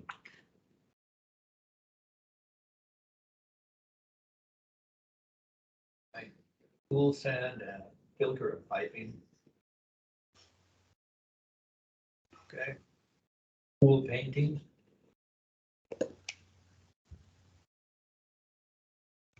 Okay, and the ice resurfacer. I'd like to speak to this one just briefly. Okay. And I know I've touched on it in the past about how I feel that the ice arena has always gotten the funding when they wanted it, etc. The pool HVAC system, I'm just looking at the chart that we were given for the 5-year projects. The pool heat exchanger and pool HVAC are slotted for 2023. And I know like one of them is quite expensive, but the other, just the pool heat exchanger is $10,000. I feel like the pool has been so left out over the years that although they have a couple of projects here, I think to not push back on something for the arena, especially considering they are getting the upgrade through the grant that we got, the $1.2 million grant, and not put more maintenance into the pool to try and catch up to all the maintenance that hasn't been done over the years. I just feel like it's really unfair on this one, and I'm having a hard time. I would have a hard time justifying it, to be quite honest, considering the pool painting has been put off for 3 years now. I mean, more than 3 years. 3 years since I've been in this seat, and same with the sand filter and piping and HVAC. I mean, we get the report every year and how bad it is. So to spend $183,000 on the Olympia ice resurfacer and just because it's needed, and I get that it's needed, but we had community donations fund the opening of the pool. It just doesn't, I don't think it looks good, to be quite honest. So I would just like to have some feedback from the rest of council on that. Okay. I see that they're looking at battery powered. Wouldn't that qualify for a green grant instead of coming out of our reserve? Anyway, that's my comment on it. Sounds good. Sorry, just to answer you through the mayor, there's always the opportunities of grants coming up throughout the year, and staff and particularly our grant writer are all over the grants that are coming up when they come up. Should a grant come available that would be appropriate for this, we would absolutely, providing of course there was time, we would absolutely go for it. Okay. Well, being that the case from my perspective, then we should consider deferring this and come back to council with a approach for a grant. I did share the 10-year rec plan that council just adopted the last meeting. That was shared with our grant writer, and she incorporated it into her application again DIT this year. I'm just going to look out here and see if she included this as a potential. So she's already thinking about that. But the point is, you're asking us to consider taking that 183 out of reserve. Councillor Howe? Through the mayor, upgrading to a better powered resurfacer to eliminate carbon dioxide emissions. So if this now is a health concern, yes? Yes, so very much warranted the money. Otherwise, what repercussions does it pose to the operations of our rec center, of our ice? I should address that. So the current machine that we use is a propane powered machine, and it does have carbon monoxide emissions. We've had to work on the propane fuel delivery system. Had to do some major repairs twice in the last 5 years since I've been in the chair of the rec center. And currently it's meeting the emissions requirements that we need to meet, but it is a concern that whenever you're running a propane system or a gasoline system, whatever it is, a fossil fuel fuel delivery system, you do run the risk of having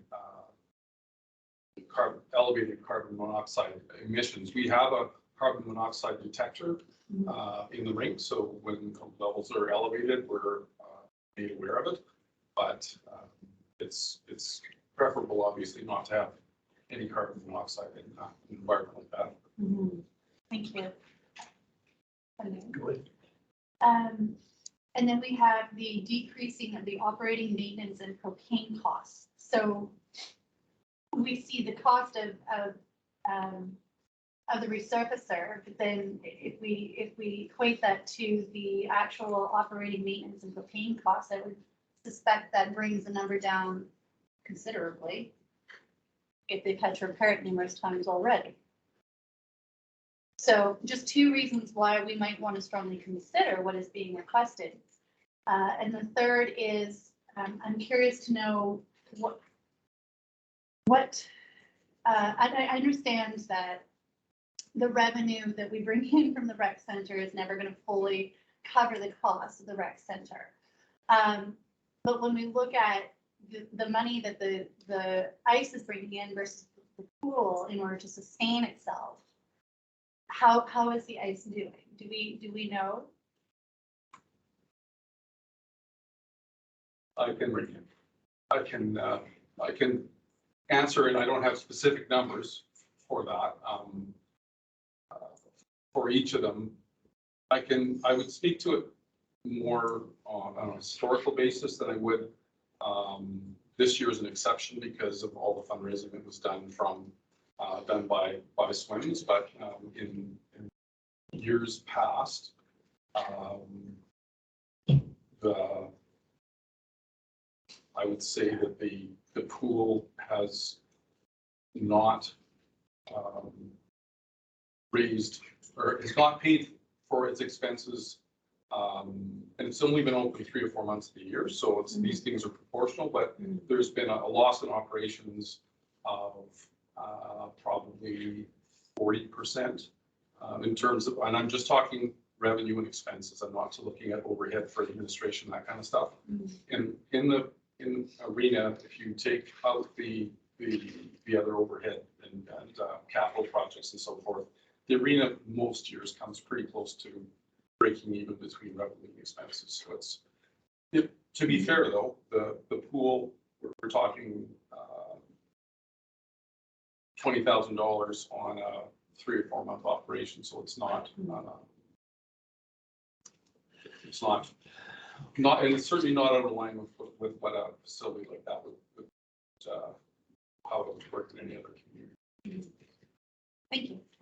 It's tough to compare them because of the difference in the opening period. If we're open 11 months of the year, say, we have a more realistic view of it. And also, if you don't spend on it, it's getting collected. And I see here, I have pulled up the grant list that our grant writers planning on applying for this year. And arena ice surfacer is at the top of the list alphabetically. It's at the top of the list. So it is one thing that she's looking at to get grant funding for. CFO can correct me if I'm wrong, but if we do plan to go for grant funding for this or any of the other projects, we still budget for as though we don't get a grant because things happen. We need to be prepared for it. The grant programs did want council. But you're asking us to take it out of reserve. And that's what I disagree. To be with. funded out of one. That's why I think we should defer it. When you get your grant, go for it. That's my opinion. The grant application would require typically a commitment from council to fund it. So you still have to be prepared to pay for it in case it doesn't meet the qualifications of the grant program at some point. If we did something And wrong, then we can change our mind. we could try to bring it back at a later time when we identify a grant, and then yes, we can Yeah. ask council, say, in summer, do you want to apply for a grant for the ice resurfacer because we found one? But if we don't find a grant, that means we're going into year 17 of the whole piece of equipment. But it's not poisoning us right now, is it? Not technically. Untechnically. Sorry, if I could also add to what the CAO is saying, if you notice, even just on this screen, the Downton Park revitalization, it's budgeted to be funded through grants and reserves. But you notice that the full budget is still there. We still have to budget $114,000 because we're expecting to pay $114,000. Just because we're getting some of that money back, hopefully from a grant, doesn't mean that it doesn't have to be in the budget anyways. Okay. Councillor Hopple, you had a comment? Mr. Deniger just answered it, so no, I'm good. Okay. Thank you. Any other comments from council? Councillor Wee? Through the mayor, I know we have our rec center person leaving us and a new rec center person, whoever that will be, coming in. So I'm kind of at the point of possibly deferring it because someone else may see something on a different scale that we need or don't need. And I'm just, we had that issue at the SLRD not very long ago as well, where you have a new person coming in and what the other person thought was a high-vis thing really wasn't, according to the new person. So I'm just kind of, and I wanted to ask Mr. Gare, do you use the ice resurfacer, you know, like in the middle of a game, or is this done prior to and after? I'm not a hockey person. All, probably 6 or 7 ice things a day, depending on what the activities are. So it's used every day during the green season. It's a busy piece of equipment. Okay, but that doesn't really answer my question. So you have, I know at the moment you don't have a full arena, but let's say you were having a tournament. Is the ice resurfacer going while the arena is full? Or is it in between, okay, everybody go have lunch or whatever and leave at 2 o'clock? No, the resurfacer is being used while there are people in the stands, there are people in the building. It's designed so that it's not, that the carbon monoxide emissions are going to, if that's what you're concerned about, it's designed so that those carbon monoxide emissions are not going to be dangerous to people in the building. When the propane delivery system is not working efficiently, as that did happen to us 2 years ago, those carbon monoxide emissions are elevated and it's more of an issue. We have to manage the exhaust and so forth, but the repairs were done and currently the machine is meeting the emissions requirements. Okay, and I know that this is going to sound really finicky, but I think I'd feel better if it was on there saying grants and reserve, the way it is with Downton Park. Rather than, I'm just not real confident that if we approve it, I don't know, I'd either like to defer it or make sure that it said grant and reserve, even if we have to include it in the budget. I'm just not real confident if we just leave it at reserve, if it isn't just going to happen. Sorry, Ms. LaRue, we're gonna make a decision, either we accept it or we defer it, so. What do you have to say? Sorry, we can certainly take it off this list, and should a grant come available later on during the year, bring it back to council to request a budget amendment to put it in there. Any further comments? I'm gonna canvass council. Councillor Hopple. Well, I'd like to see it put in the reserves. I think it's important to have it in the reserves. And again, like the fire apparatus, I don't think it's going to be here tomorrow, but I think that we should at least account for it because the arena is self-sufficient. That goes through a lot of people in a year. Okay. It's important. Councillor Howe. I'm in agreement. I think we should keep that. Okay. I defer. Councillor. I defer. Councillor Leach. You guys are gonna hate me, but I'm, after listening to everybody, I'm kind of I don't know really where my decision falls. I would just like to really stress to council that we cannot, or we should not, compare in terms of revenue, the rink to the pool, the rink has been established. It's been supported year after year after year after year from council and from district and from the community. And the pool is just trying to get its legs under it, and the group is still trying to get there. So in terms of revenue, I don't think it's fair to even put those two in the same boat. And if staff are going to be looking for a grant for that, I am okay with putting it in and having the funding source with grants, just like the Downton Park revitalization project has on there.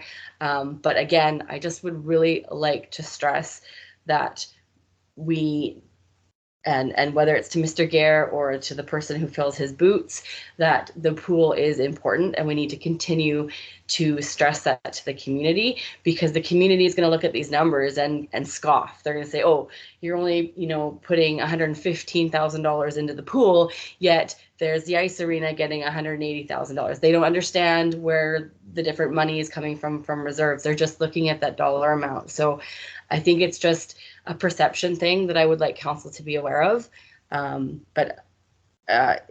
Yeah, I think it was just more of a discussion that I wanted to have with you guys versus not approving it. I mean, it's not going to affect the increase that we previously voted on for the tax increase. So it's just a matter of where these project monies are coming from. So I'm okay with it at the end of this discussion. And I thank council for having it with me.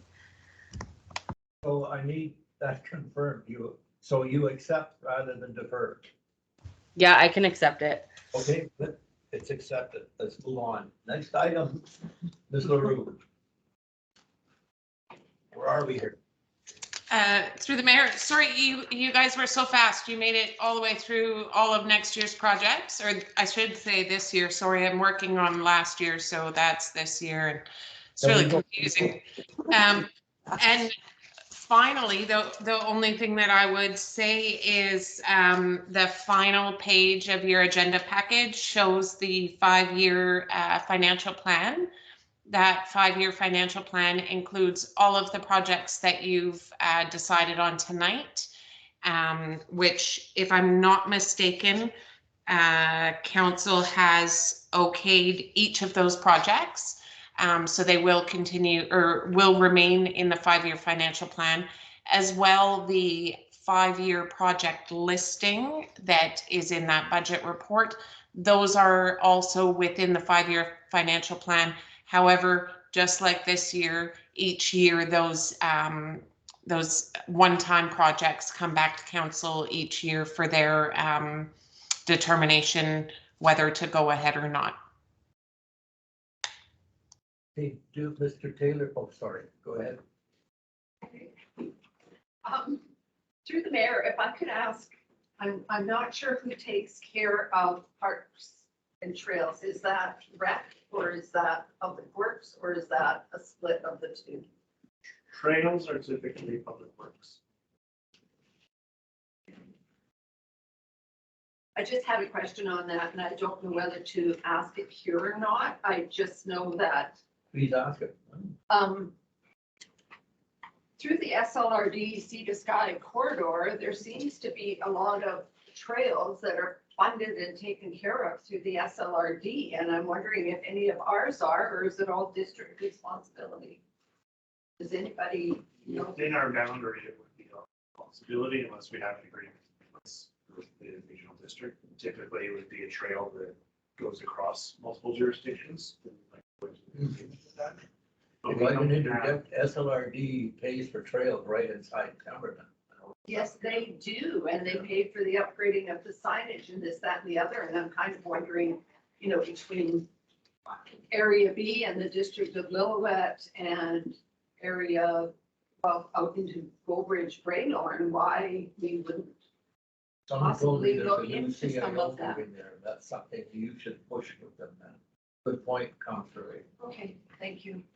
Any other Yes. comments, guys? Mr. I'm Taylor, that person. do we require a resolution for the projects? No resolution is requested, it's just direction. Staff to open up the next. So we're good? Any further comments before I shut this meeting down from council, so I'm not accused of slapping you down? Okay, somebody please move the February 1st, 2022 committee of the whole meeting rise and report. During Councillor Howe, Councillor Poppel. I'll call the question. All those in favor? Councillor Leach? Yes. I've got her. Okay, good. Thank you. Thanks, everyone. Good work. Good night.